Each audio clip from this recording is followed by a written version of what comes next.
রে, তোমার দেখা নাই।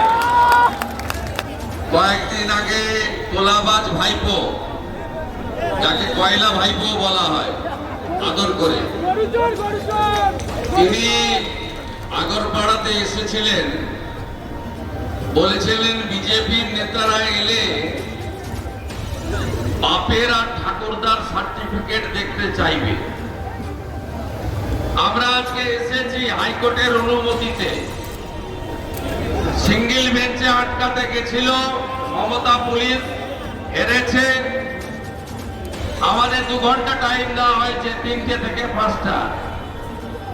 আমাদের বলে দেওয়া হয়েছিল এই সংখ্যার বাইরে লোক আপনি নিয়ে হাঁটতে পারবেন না, মাত্র 1000।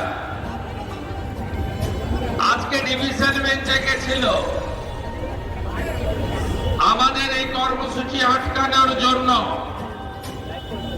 আমি যতক্ষণ বক্তৃতা করছি ততক্ষণ ডিভিশন বেঞ্চ এখনো অব্দি কোনো অর্ডার দেননি, সিঙ্গেল বেঞ্চের রায়কে বাতিল করেননি।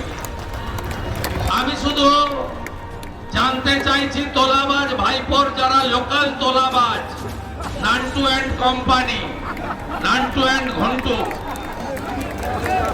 আমরা তো 2.5 কিলোমিটার হেঁটে এলাম আমার বাবার এবং ঠাকুরদার সার্টিফিকেট বিরোধী দলনেতা থেকে নীতিশ পণ্ডিত মন্ডল প্রেসিডেন্ট, কারোর কাছ থেকেই তো চাইতে কেউ এলো না।